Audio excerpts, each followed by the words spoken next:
Hello বন্ধুরা, দাঁড়িয়ে আছি রান্নাঘরে। আর আজকে উপোসের লাস্ট দিন। আমার জন্য তো কোনো ব্যাপারই না, কিন্তু মেয়ে আগে সম্পূর্ণটাই থাকতো 9 দিন, 8 দিন যেটাই থাকতো। এবার তো দুটো তিথি একসঙ্গে পড়ে গেছে বলে একদিন কমে গেছে। তো ও যখন থাকে তখন আমাকে একটু আলাদা আলাদা জিনিস বানাতে হয়, বুঝতেই পারছো। আমি থাকি, আমার তো কোনো ব্যাপার না, একটু আলু সেদ্ধ দই হলেই আমার হয়ে যায়। যাই হোক, এবার আজকে তো ও উপোস আছে। যখনই ঘরে আসবে তখন তো ওর একটু আলাদা খাবার চাই, আলু সেদ্ধ হলে ওর চলবে না যে মা আমি আলু সেদ্ধ খাবো না। তো আজকে ভাবলাম যে কি বানাবো।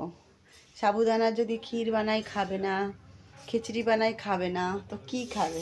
তো ভাবলাম আজকে একটু আলাদা বানাই। সবসময় তো টিক্কিটাও বানাই, আজকে আর টিক্কিটা বানাবো না, টিক্কিরই মতন আর একটা আলাদা জিনিস বানাবো। তো চলো দেখো, এই কাপটা দেখতে পাচ্ছ, এই কাপে আমি 2 কাপ সাবুদানা নিয়ে নিয়েছি। একটা শুকনো কড়াইতে তেল দিইনি, এই শুকনো কড়াইতে আমি সাবুদানাটাকে একটু নেড়ে চেড়ে ভাজা করে নেবো হালকা।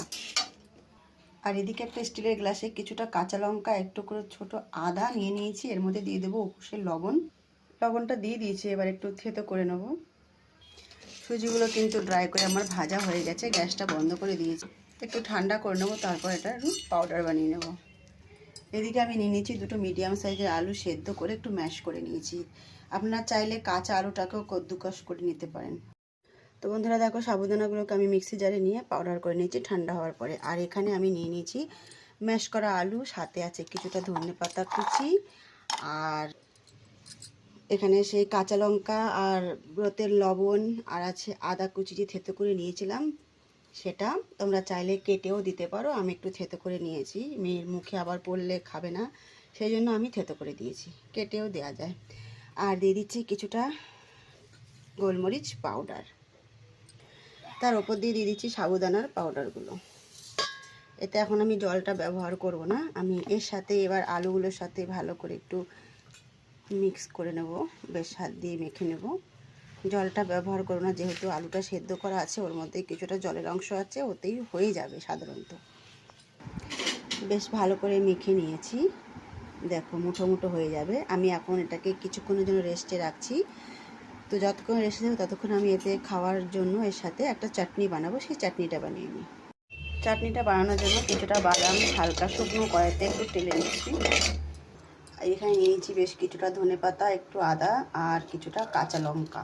দিয়ে দিলাম 1 চামচ টক দই, স্বাদ অনুসার উপোসের লবণ, সেন্দা লবণ, আর তেলে রাখা বাদামগুলো। এবার পেস্ট করে নিই। চাটনিটা দেখো একদম রেডি হয়ে গেছে, কত সুন্দর চাটনিটা। এবার বানাবো আমি সাবুদানার মুঠিয়া। তো চলো মুঠিয়াটা বানিয়ে নেওয়া যায়। তো দেখো, মুঠিয়াগুলোকে তো আমি হাত দিয়ে তৈরি করে নিলাম, এখনও কিছুটা আছে। ওদিকে তেল গরম হয়ে গেছে, তেলটা বেশ ভালোভাবে গরম হয়ে গেছে। গ্যাসের আঁচটা কম করে আমি আস্তে আস্তে মুঠিয়াগুলো ওর মধ্যে দিয়ে দিচ্ছি। প্রথমে একটু হালকা আঁচেই ভাজবো, যাতে বেশ ভালো করে কড় করে ভাজাটা হয়। এবার একটু নেড়ে চেড়ে দিই, অনেকক্ষণ হয়েছে এভাবে দিয়ে রেখেছি। একদমই কড়কড়ে হবে সাবুদানার মুঠিয়াটা, ক্রিস্পি ক্রিস্পি। ভিডিওটা একটু স্কিপ করবে না, সম্পূর্ণ ভিডিওটা দেখবে একটু, সবার কাছে রিকোয়েস্ট রইল।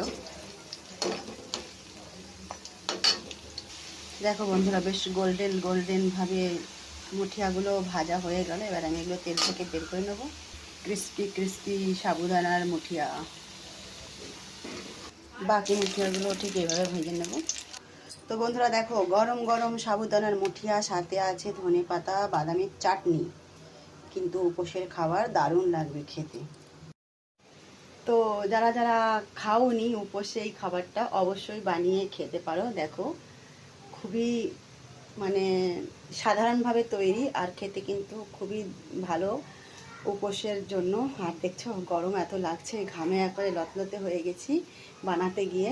তো যাই হোক, রেসিপিটা কেমন হয়েছে তোমরা অবশ্যই আমাকে কমেন্ট বক্সে কমেন্ট করে জানাবে। আর যদি তোমাদের ভালো লেগে থাকে তাহলে একটু লাইক শেয়ার কমেন্ট করে দেবে, ভুলবে না যেন। ভালোবাসা দিয়ে পাশে থাকবে। আর এরকম নতুন নতুন রেসিপি আমি ট্রাই করি, কিন্তু একার জন্য ভালো লাগে না, তাই করি না। তবে আজকে ভাবলাম তোমাদের সাথে একটু শেয়ার করেই নিই।